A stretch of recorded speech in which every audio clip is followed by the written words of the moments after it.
What's up, Painless Flipping podcast listeners? Before we dive into today's episode, I've got something special for you. Recently, I had the pleasure of joining an amazing podcast, and I wanted to share that conversation with you all. It's a fantastic discussion you won't want to miss. So without further ado, let's jump into that crossover episode and hear what we had to say. Enjoy. Hey, welcome back to the Average Joe Finances podcast. I'm your host, Mike Cavagioni, and today's guest is Nathan Payne. So I was recently a guest on Nathan's podcast, and I was like, dude, you have to come on my podcast. Absolutely. The stuff that this guy does is absolutely awesome. You guys are going to love his story. Speaking of his story, and actually, before I even get to, how are you doing today, man? I'm doing really good. It's nice Saturday. I'm ready to go. Yeah, okay, good. So, hey, welcome to the show. I normally don't do Saturday interviews anymore, but I had to have this guy on. I just did. It means a lot to me, man. Thank you for taking the time. Yeah, dude, of course. So anyway, speaking of stories, Nathan, what's your story? Who is Nathan Payne? Who's the real Nathan Payne? Let's start off. I grew up in Atlanta, Georgia, and originally born in Utah. And I actually made my way back. I actually live in Utah now, but originally born in Utah, lived there, moved out to Georgia because my dad, he works for Delta.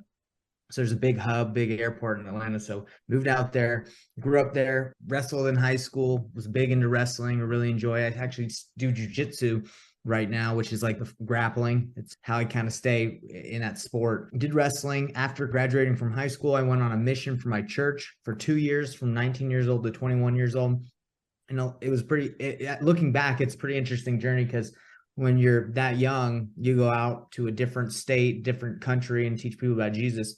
So they did that for 2 years, didn't watch any movies, didn't listen to any music outside of classical or church music. So it was a good discipline, a good way to learn how to set goals and accomplish things. So after my mission, I went to school. I went to college at BYU, so Brigham Young University, but it was a sister school. It's in Idaho, so BYU, Idaho. Met who would eventually become my business partner. Met him in college, started doing door-to-door sales to make money, because I already knew how to knock doors and talk to people. Did that for about 5 to 6 years. Went from my first summer first year that I did it, did fairly well for a beginner, and then just worked my way up in the company, became one of the top sales guys, ran teams, graduated from college.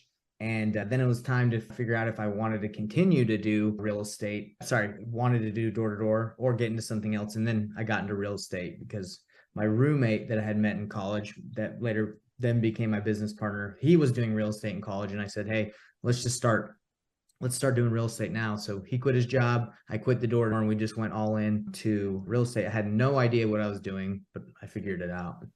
Nice, man. Wow, that's some background. And to make such a decision at a younger age. So you left the comfort of home, right? At the age of 19, went on a mission for 2 years. And during that time, you said you were really able to discipline yourself, right? You were really able to learn some self-discipline there.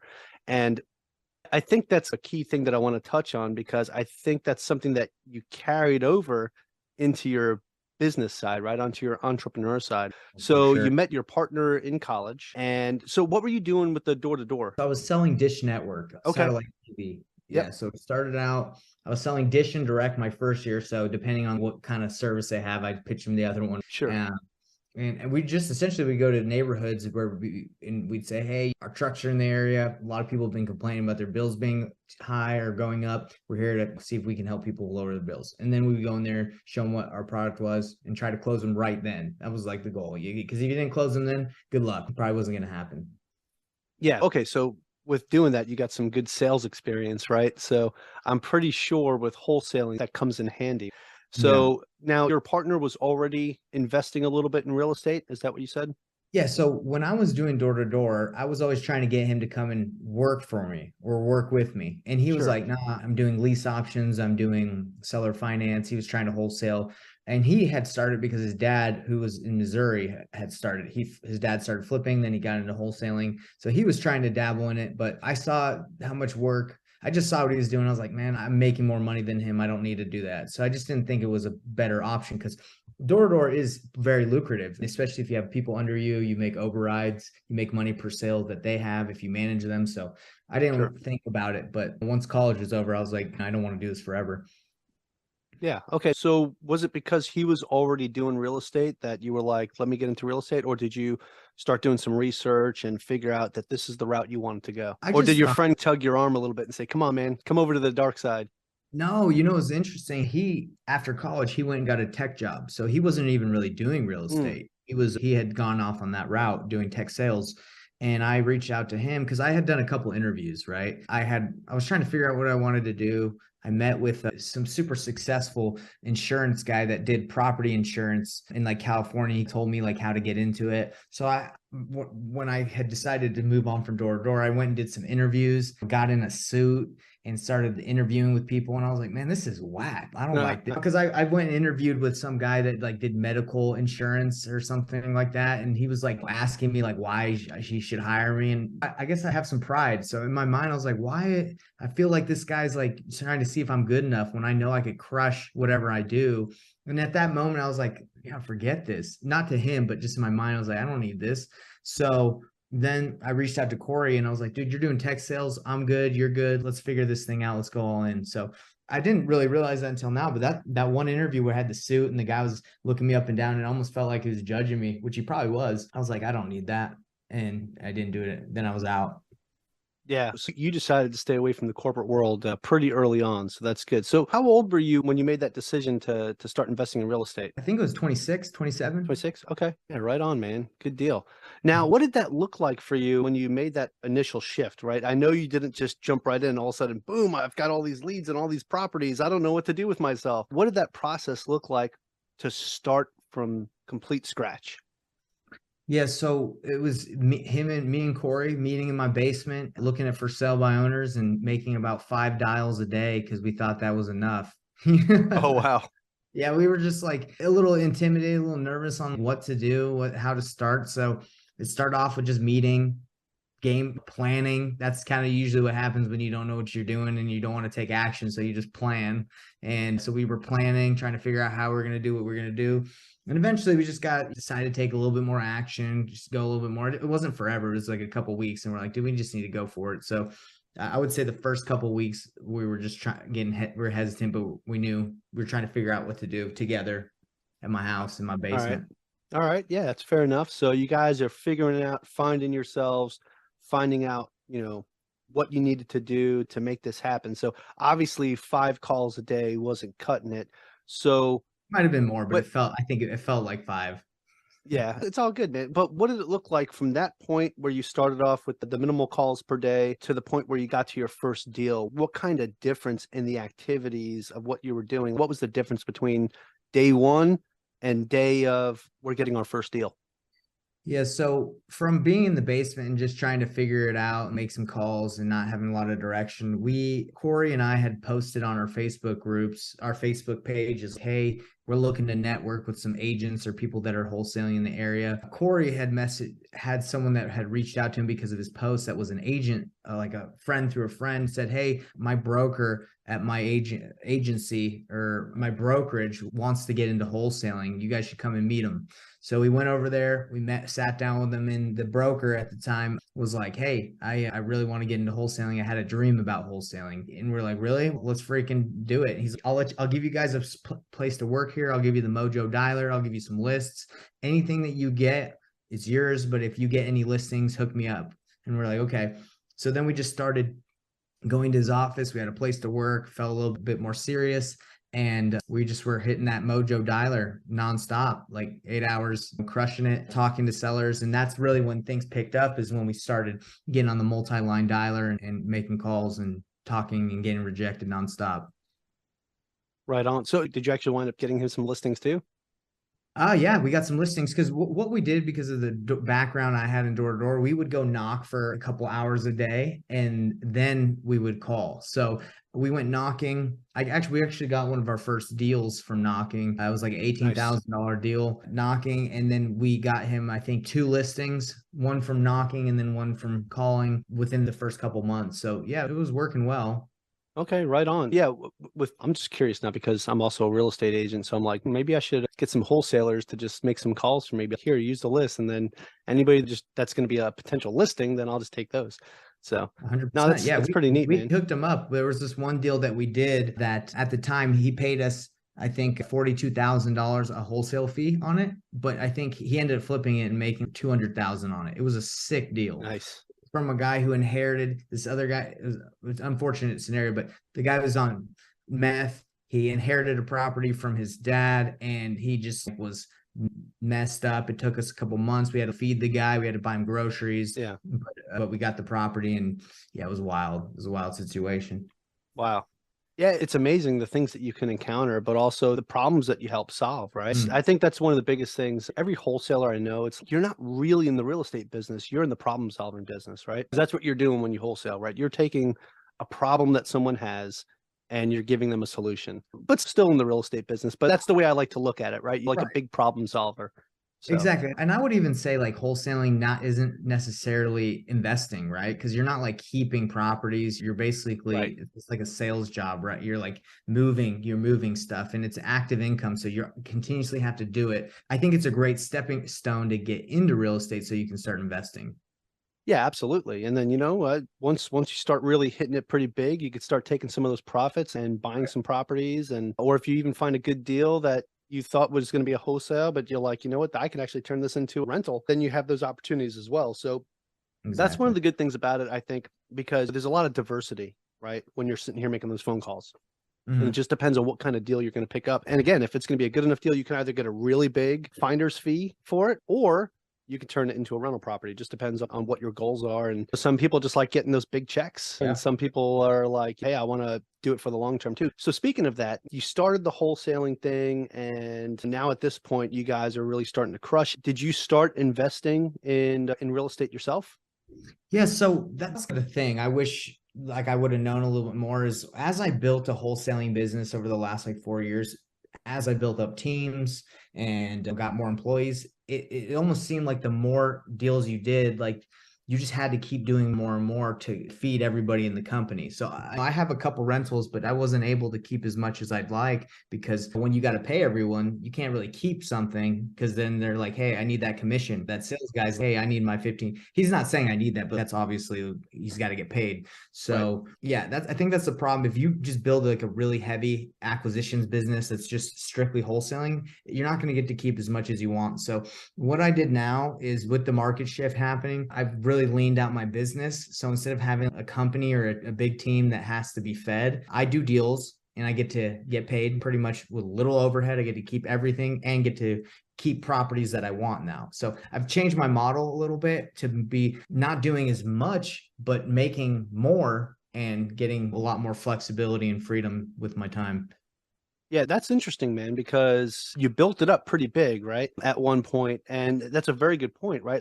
Everyone that's a part of the deal has got to eat, right? Yeah. So when you start building up your team and it gets too big to the point where you start to realize your profits are really getting chopped down quite a bit. So I'm glad that you were able to actually make that shift. A lot of people just can't do that, right?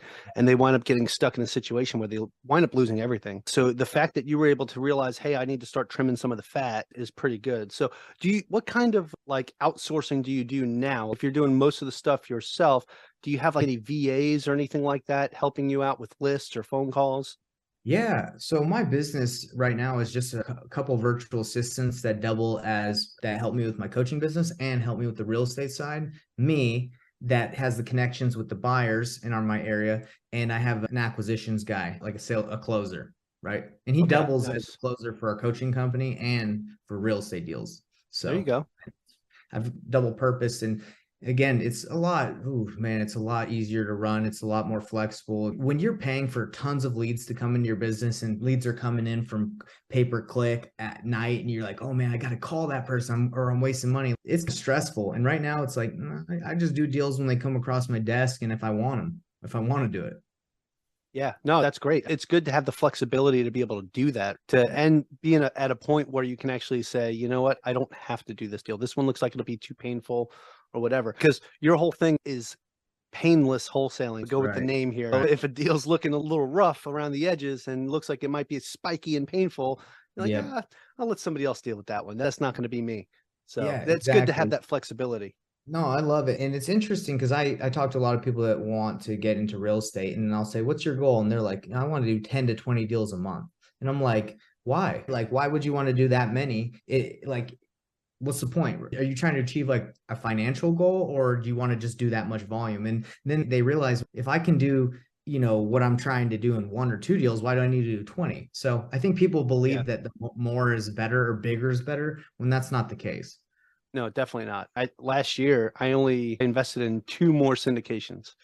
That's it. 2 deals last year. That's it. It's all I Yeah, needed. that's Right. right. Yeah. I really appreciate your thoughts on that, because I do feel like a lot of people get caught up in that numbers game, and they're like, oh, I want to have in the next year, I want to have like 1,000 doors. And it's Dude, like, why? what for what? Take your time. It's great to scale and to scale fast. Absolutely 100%. But don't like make sacrifices that are going to hurt you to get there. You know what I'm saying? Yeah. For Somebody sure. that's trying to pull 10 to 20 deals a month, like they're going to be hurting, That's a especially if lot. you have a family. What are you doing? So Yeah, exactly. And it's interesting because I don't know if you Tom Kroll is, but he's one of my mentors. He built like Wholesaling Inc. And I was talking to him yesterday, and he's like, "What's your vision for your coaching business?" And I was like, "To be the number one real estate community within 5 years, to be the number one." And he's like, "Are you serious? You really want to be the number one community in 5 years? You know how much work that would be?"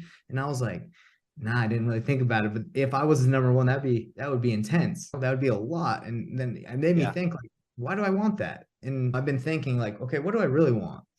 And so it's there you go. interesting to really sit down and you're like, I know everyone aspires for like these crazy things, but do you really want that? You know how much work that's going to be? I like that, man. This is one of those, what do you call it? When you have like an opinion that differs from the masses here. Epiphany, or no, it's No, not not an that. epiphany. It's a good talking point, because I listen to so many podcasts where it's, oh, you need to shoot for the top and shoot to be number one and this and that. You also need to have a little bit of humility and be Yeah. humble and some reality as well. Yeah. So that's what I'm getting out of you. And that's what I like, man, because you have to be reasonable and be down to reality. Right. Because the thing is, like, everyone has these BHDs, right? These big, hairy, or BHGs, right? These big, hairy, audacious goals or whatever. And it's like, it's great. You could set the standard high, set the bar high. Grant Cardone's a big proponent of 10X, 10X, 10X, 10X, right? 10X is great. Set your goal for 10X. That way, if you don't make it, at least the journey there, you still crushed it. Don't say, oh man, I'm just going to do 1 deal and then whatever. And then, no, go shoot for the 10. But then when you get 3, that little number 1 that you originally had, you just did 3 times better than what you originally set for yourself. So yeah, do the work to get yourself to that higher number, but also make it so that you're not killing yourself in the process. So Exactly. that I like that, man. That's realistic. So I appreciate your perspective. And it's a good thing to talk about, because again, a lot of other podcasts don't talk about this. They just talk about the top. Yeah. So no, I For like sure. that. I agree with you. All right, man. Okay, so speaking of that, as you're setting these goals, now you originally said, okay, man, I want to be the number one real estate coaching community, like going to be the guys. Now that you've come to grips with reality, so to say, right? What is your goal now with your coaching business? Actually, this morning I spent like a couple hours. I know it's weird, but a couple hours meditating and thinking about what I want. I feel like I have some clarity on what I'm really trying to do. So I really believe, like, the reason why I'm in real estate, and I believe the reason why most people are in real estate, is not to do real estate transactions necessarily because they get pumped about it or they love it. They do it because they're trying to accomplish a specific goal of like financial security, more time with their friends, or more time to do things that they believe are truly important to them. So that's like more of what my goal is. Hey, I want to teach people the most effective way to get started in real estate so they can have that financial security and that time to pursue things that actually matter to them. Because if you ask me, like, Nate, do you love wholesaling? Do you love real estate? No, I don't.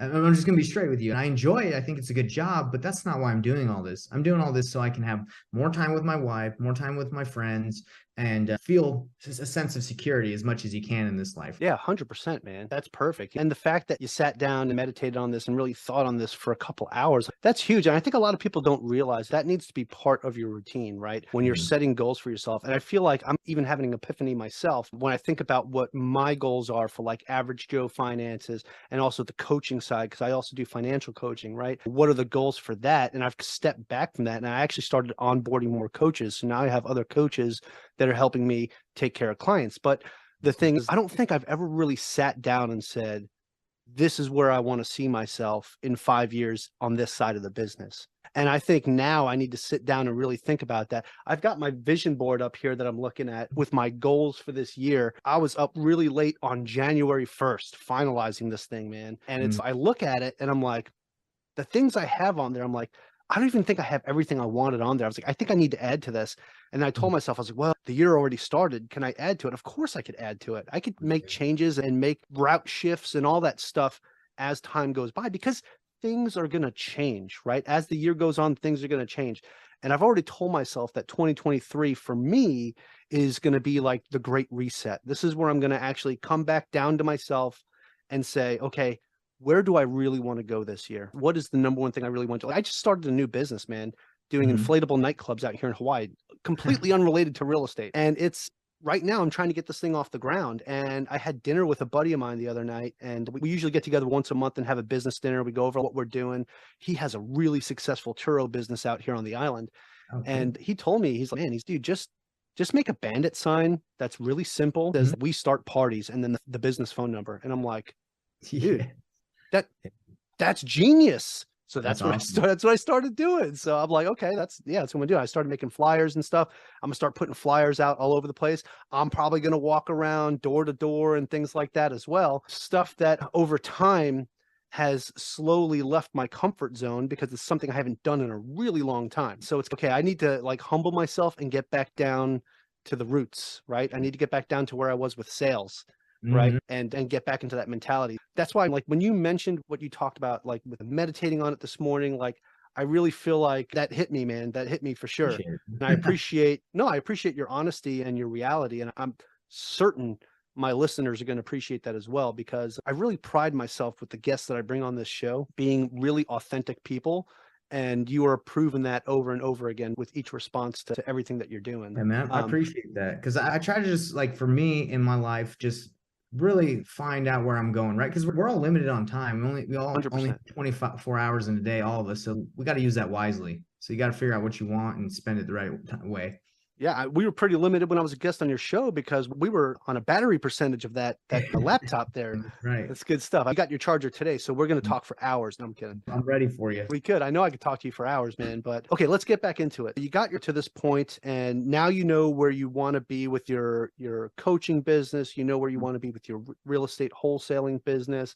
So what are some of the things that you utilize to make your business work? Do you have any CRM systems that you use? How do you actually get your lists that your VAs are calling? Like, how do you put all this together? Because we're going like the whole soup to nuts thing here with starting a real estate business. Yeah. So I actually bring it back to, like, how can anyone start, right?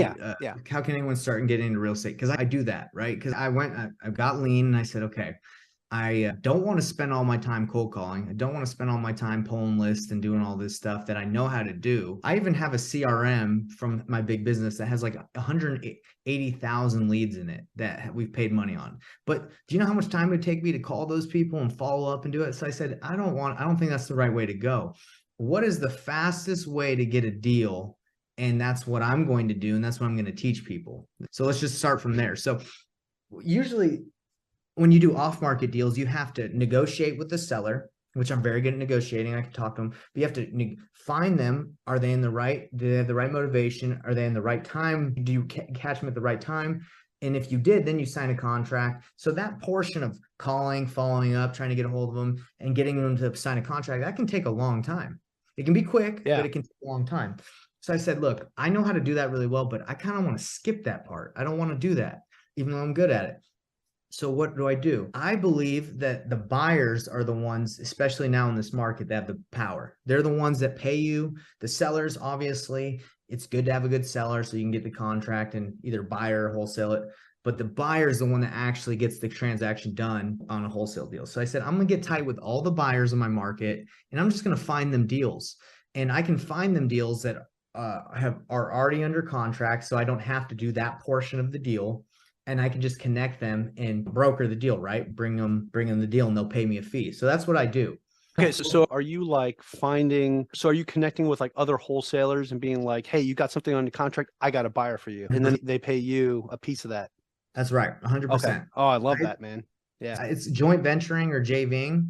I just Yep. closed it. I just did a deal last week for 19,000 on a JV deal. The previous week I did 30,000. I did another one. That's what I do majority of the time. I say, I know no matter what I say, whatever my message is, people are just going to go out to sellers and they're going to get deals, right? They're going to spend most of their time because that's what's mostly being taught is just go find the deal. But these people, once they find the deal, half the time they don't know how to sell the deal. So I spend most of my time developing relationships and finding out how to disposition properties. So when I see people that have deals, I just say, hey, I got a buyer. Would you be down if I brought it to them, if I was able to pay your fee, or let's just split the fee? And they say, yeah. So a majority of my business is just connecting wholesalers that already have deals to buyers and then agreeing to a JV, a commission split, which is usually 50-50. But if they're in my program, I give them 60%. And that's just what happened on that 19K deal that closed, I think it was yesterday. He gets 11,400 and I get 7,600. He's happy, I'm happy. I didn't have to negotiate with the seller, never saw the house, didn't do anything. I just made a phone call to one buyer and he wanted it. Nice. Yeah, there you go, man. Okay. Yeah, I like that. It sounds, as you would say, painless. It's painful, brother. It is. I'll tell you what's painful. What's painful is trying to follow up with sellers that you're not sure if they want to sell, finally get a hold of them. They're talking to 5 or 10 other people. That's painful. I know because that's all I did for 4 years. And it's okay. You can make great spreads, dude. I've made tons of money doing that, but I wanted to do it part-time. I wanted to build the coaching business, focus on that, teach people to do what I'm doing. Because I believe what I do is something anyone can do part-time. Anyone can do it if they have a W-2, like if they have a normal job. So that's like when it comes back to my vision and what I'm trying to accomplish, I'm trying to teach people how the most effective way to get into real estate part-time so they can get financial freedom and pursue other things with their free time. That's what people want. So why give them a giant job, a giant business that they don't want to run, wholesaling business, when I can just teach them how to get deals part-time? Yeah, no, that's fantastic, man. It'd be hard for me to do out here in Hawaii since I'm a real estate agent. If I have buyers, that usually it's a little harder to do that. And we have some funky rules out here in Hawaii, man. But I absolutely love that. And I love the fact that it's a system that makes it easier on the person that is trying to make the transaction happen, right? Again, like I said earlier on this episode, is that you're a problem solver, right? You're solving this person's problem that has this property under contract and they're trying to find a buyer. You're bringing the buyer, and that buyer, you're solving their problem because they're looking for another property to put under their belt to either flip or make into a rental property. And you're solving 2 people's problems now at this point instead of just the seller. So that's fantastic, man. Actually, really 3 people, right? Because even though the property's under contract, you're still helping that seller out as well, right? Because you're bringing the buyer. So it helps everybody that's involved in this transaction. So now you're helping 3 people. Yeah, I like that. It's fun to do it. And it's not just JVing though. I also focus on market properties because you can also wholesale a deal that's listed on the MLS or double close. So I look for those. If they meet, since I'm getting tight with these buyers and knowing what they want, I'll look on the MLS. If I see something I know they'd want, I'll pick it up, get under contract. They will either pay me an assignment or they'll write me an invoice and I can just connect them to the seller. Just say, hey, go ahead and sign it. I showed you, I got you, I guess, teed up, go make the offer. And, but I want to tell you something interesting about how I do the deals. Is that okay? Yeah, absolutely. So this 19K deal we just did, it was one of the students in my members of my program, and he brings me a deal in Columbia, South Carolina. It was a house for sale by owner that had listed at 340, way overpriced. But you know how it is for sale by owner. They try to do as much as they can half the time. Of course. So they have it at 340. My guy, Noble, offers 380. So sorry, 340, he offers 280. So it's 60K. He thinks he got a good deal. He's, hey man, can you help me find a buyer? I can't find anyone. I look at it, I'm like, man, you're too high, brother. Like you need to be, I just checked with my buyer because like I said, I got tight with buyers. So I just called one. The buyer wanted to be like at 200 because the guy just did his comps wrong. So I said, dude, you got to get this down to 180, 185 for this to make sense. And I have a buyer. You got to go renegotiate. So he's okay. I didn't think they'd do it. He calls them, renegotiates it down to 185. So just like that, I told him what our buyer needed to be at. They dropped their price. He cut that listing price in half. I know, bro. And the thing is, the sellers probably were just crossing their fingers, no love. So they're probably just like, whatever, this is probably where we need to be because the house is trash. So it's interesting because this property that was not a deal if you just looked at it, 340. We got it all the way down. We're able to wholesale it, solve their problems because they were trying to get done with it, and we were able to help out my buyer and get it done. So crazy how things work out like that. Yeah, that's awesome, man. Yeah. Good deal. Thank you for sharing that, man. Just to see like how that deal worked out. And even at the point where it looked like it was a done deal, like you're just going to walk away from it, still was able to make it happen. So you're a person that's in your program's got some good negotiating skills. That's for sure. Yeah, for sure. Especially when he came in and said, "Oh yeah, 280," and now he's coming back saying, "Oh yeah, let's take another 100K off that," and then still getting the seller to buy into that. That's pretty darn good. Very interesting. Yeah, that it got done, but yeah, closed. Got it done. Nice, man. Well, congrats to all of you on that. That's a great deal. Okay, so Nathan, I want to transition this into something that I call the final round because I feel like we could just keep going all day on this, bro. And this will be like a 10-hour podcast episode. And I can't do that because I got a couple of things scheduled for today. I feel you. The final round is where I'm going to ask you 4 questions, same 4 questions that I ask everybody that comes on the show. It's a little bit, we'll put you on the spot, but also helps us understand how you are under pressure, which I'm pretty sure we already know that just because of how you've been crushing it, man. So if you're ready to go, we'll get this party started. Let's get it. I like that float. What did you call that? The pop-up party? The floating party? Yeah. Let's do it. Nice, man. Okay. First question, and it's a doozy, is what's the biggest mistake you've ever made in real estate? Yes. So I've had this question before, and I think this is the answer that I always come back to. And I bought a property in California that had a squatter in it, and I did not know there was a squatter in it. And that was a big mistake because when we tried to sell it again, nobody would touch it because of the squatter. They were like, yeah, the squatter rights, we're not trying to get into that. So I didn't know anything about that problem. I didn't know that there was even a squatter in there. And so we sent somebody out there to give the squatter like $500 to get out. And the squatter's, nah, give me $2,500 and I'll think about it. Pretty much. Right. So I was like, man, that's not how I rolled. I was very annoyed because I'm like, this guy's stopping me from selling this house. So I flew out to California with my business partner and we pretty much got the guy out. But that one-day flight got him out. Next day we flew back. It's a crazy story, but I don't want to get too into it. But yeah, don't buy houses in California if they got squatters. There can be some problems. Yeah, just in California in general, like their landlord tenant laws are pretty rough and very tenant friendly, and it's hard to invest in properties in California. Yeah, for sure. Yeah, man. Okay, that's definitely a big mistake, and definitely make sure there's no squatters in there before you do it. Yeah, Hawaii has some crazy laws with squatters too, so yeah, that's definitely an important thing. I guess the next question will feed off of that one probably, but what is something that you've learned that you wish you knew when you first started? I think, like I told you in the beginning, like we started making a couple dials and we thought that was good. I've learned that if you want to be consistent in this business, it takes massive action and consistency. And that's something I wish I would have learned better or more in the beginning, was the amount of action required to do deals. Because it really takes, if you want to be consistent, like 5 offers a day, certain amount of calls. So yeah, I wish I would have known that in the beginning.